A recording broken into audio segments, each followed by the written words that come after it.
To cover your hair with a wig, or to wear with a baseball cap with your hair sticking out in the back? To wear a wig or to wear a baseball cap? With your hair sticking out in the back. Which is more preferable?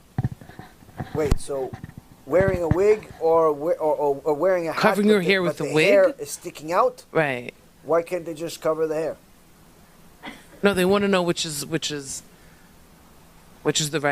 better way. Right? Well, listen. There's two mitzvot. One mitzvah is modesty, and one mitzvah is covering your hair. Now, covering your hair comes from the Torah, Parashat Naso.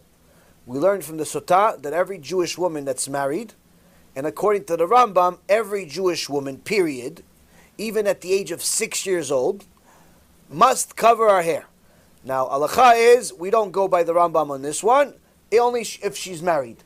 But some Yemenites and some other Jews that are close to the Masoret of go by the Rambam, they cover their kids' hair. I have someone that I know, he has kids. He's not Yemenite. But his kids, he literally has 6, 7, 8, 9-year-old girls, they all cover their hair. He lives in America. This is not common. Halakha is, if you're married, you have to cover your hair. So covering your hair is one mitzvah. Second mitzvah is modesty. Now, throughout the last 2,000 years, the sages have been against wigs completely, even though 100 years ago, 150 years ago, it was very, very noticeable if a woman wore a wig. It was very easy to know if she wore a wig, because the wigs of those days, 150 years ago, 200 years ago, they looked more like the hair of a broom that we have today. So it was obvious to tell that it was a wig. But still, they were against it. How much against it?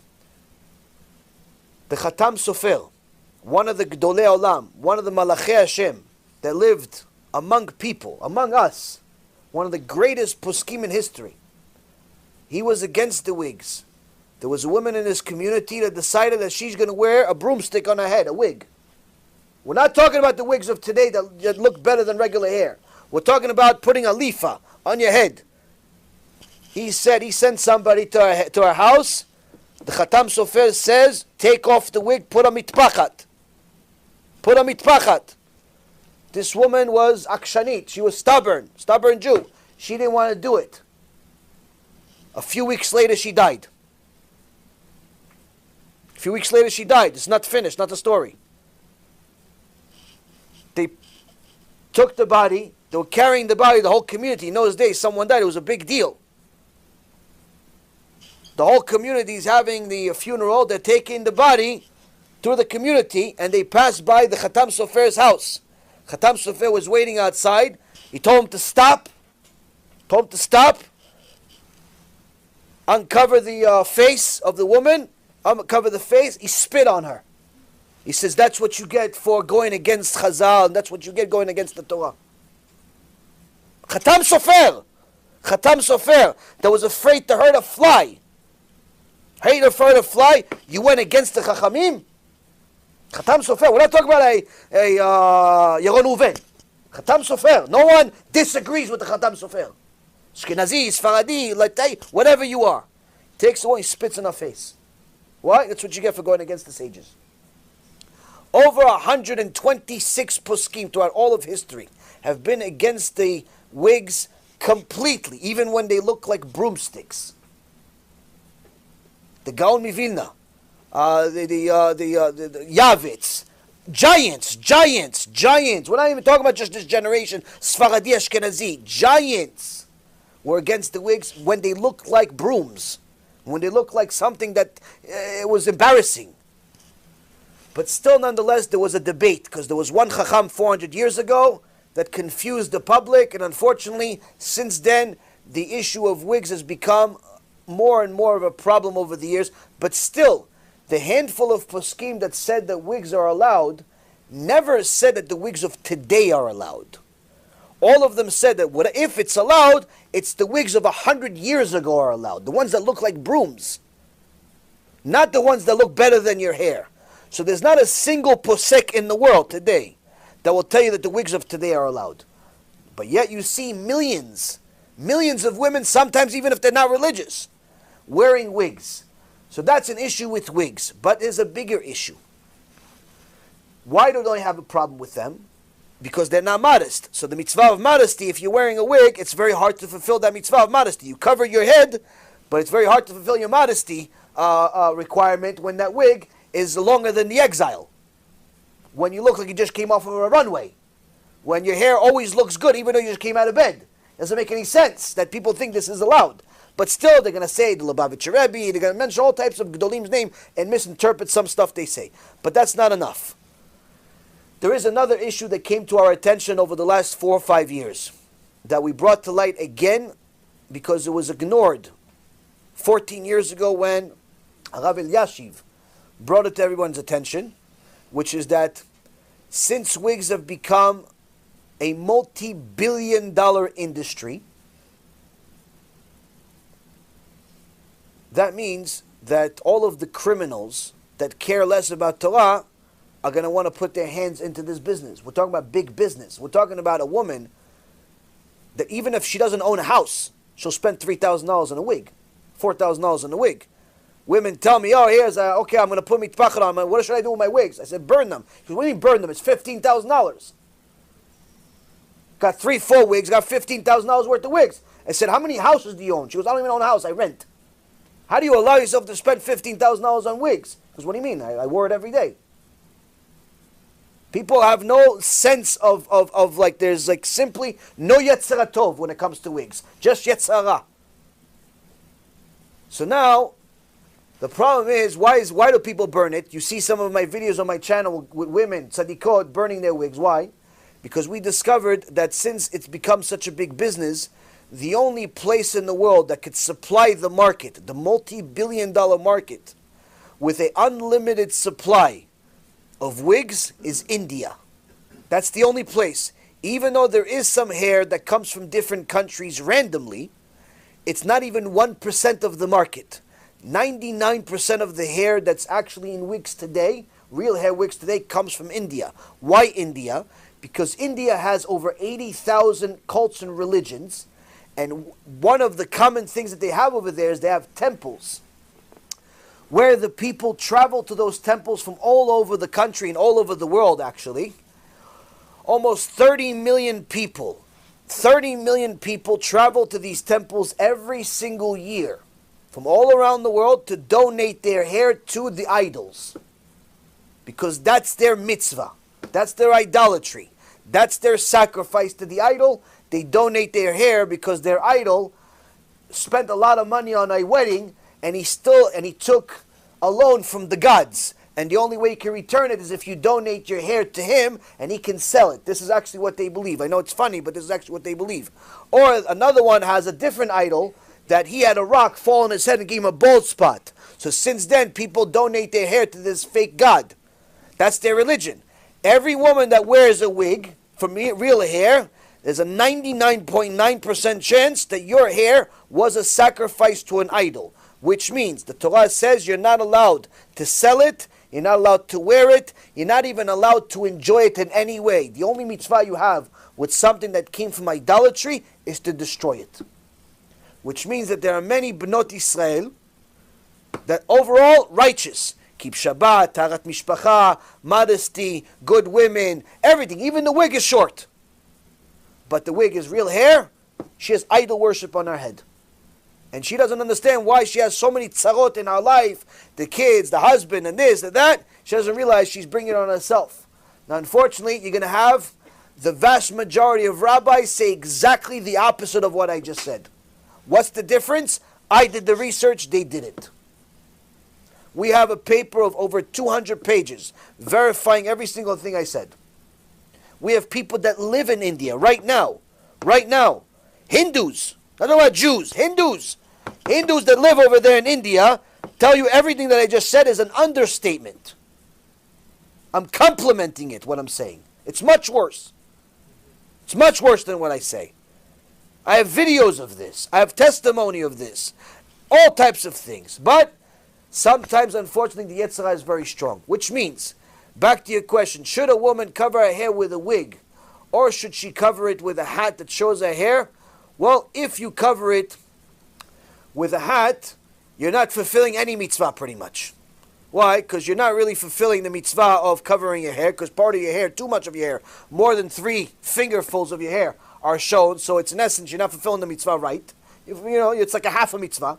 So there's no such thing as a half a mitzvah. It's either you do it or you don't do it. And and obviously it's not modest. It's not modest. So you're not fulfilling anything. It's almost like you're walking around with nothing. On the other hand, if you put a wig on, if it's not a short wig, so that means it's not a modest wig anyway, so you're not fulfilling the mitzvah of modesty, you are covering your head though. You are fulfilling a mitzvah. But what's the price of this mitzvah? Benefiting from idol worship. Benefiting from idol worship. If it's real hair, wig. So if anyone wants a leniency because they're like addicted to wigs, I will never tell you it's allowed. But if there was a choice between a wig from real hair and a synthetic wig, the synthetic wig is of lesser evil.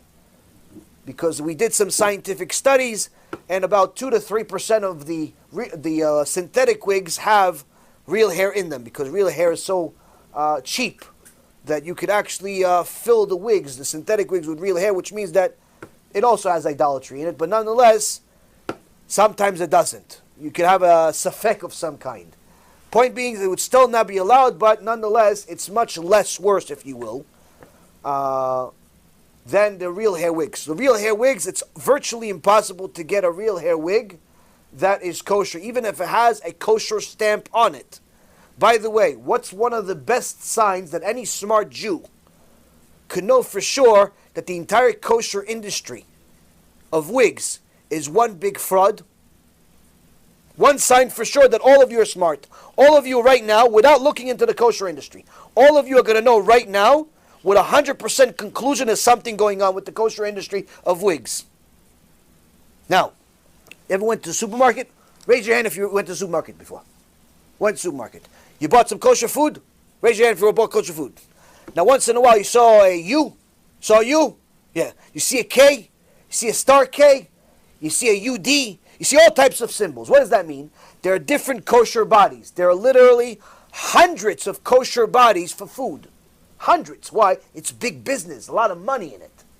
Wigs is also big business. Lots of money in it. How many kosher institutions supervise the entire wig industry? Multi-billion-dollar industry. We're talking about millions of wigs. How many kosher bodies supervise the entire kosher industry? One. One company.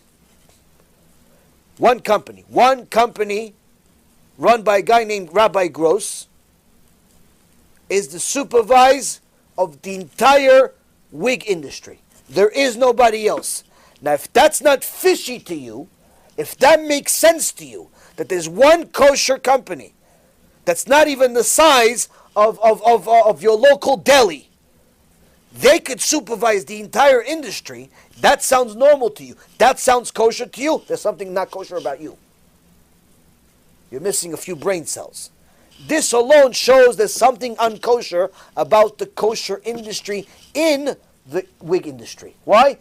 Why doesn't anybody else want to jump in? So much money in it. You could go in there right now. Right now there's a monopoly. You go in, you have no competition. What, you have one guy. You have half the industry within a year. Who's he going to compete with? Half the industry within a year. You make millions of dollars. You're printing money. How come nobody goes into it? Because anyone with 1 ounce of Yirat Shamayim runs away from that industry like it's the plague. Like it's the Malach HaMavet himself. Why? Because there's no way to kosher a wig. No way. Why? Because you know it came from India. You know you cannot follow the hair from the time it was taken off the head until the time it's put on the head. That means that even if you saw that one of the people didn't donate to the idol, she sold it in Russia, she sold it in Bangladesh, she sold it in Gehenom, she sold it somewhere else, no problem. That hair is not going to be a wig though. That woman's hair is not going to be a wig. It's going to be part of a wig. Average wig is 3 heads. Average wig is 3 different women's heads. Why? Because imagine, the hair of a wig is not like the hair of a regular person. Everything is even. Everything is perfect. No woman in the world has even hair. You have split ends. You have hair like this, hair like this, hair like this, all types of things. The wig, everything's perfect. All the time. Why? Because they make it that way. Manufacture it that way. They put all the hair in one giant place and they mix it all up. You can get it in blonde, you get it in blue, red, green, burgundy. You can have anything you want. So this, Rabotai, is the truth about wigs. So that means that even if you're fulfilling the mitzvah of covering your head, if you will, better than what you did with the hat, with the hair coming out, the cost of it is benefiting out of idolatry, which is much, much worse. Much worse. So that means that you have to overcome the obstacle, the Yetzirah, put a snoot on, put a mitpachat on, put a hat on, but just put all your hair in it. And be proud to be a Jew, for heaven's sake. Why? Do you want the Mashiach to show up and you have your hat on with your hair coming out? Oh, no, I didn't mean it. I didn't mean Mashiach. Let me put my hair back. What do you think, it's going to help you? Mashiach shows up, she's going to put her hair back in there. All the women that are not covering their hair, they're going to come into the house, all of a sudden they're coming out with mitpachat. You think that's going to save you? It's too late. It's too late at that point. If you didn't do tshuva before Mashiach comes, nothing's going to help you. If you're not covering your hair right now, you're not modest right now, start. ASAP. ASAP. Don't waste a minute. Whether you want to, you don't want to, doesn't make a difference. Do it. Why? It's for you. Only one that benefits out of it is you. Don't make a Kadosh Baruch Hu wait for you to do tshuva for 3,000 years. 3,000 years is waiting for you to do tshuva, and he cannot save you. Why? Because you don't want to put a mitpachat on. Because you don't want to keep your brit in your pants. Because you don't want to watch your eyes. Because you don't want to keep Shabbat. He's waiting for you for 3,000 years, for heaven's sake. Have some mercy on him.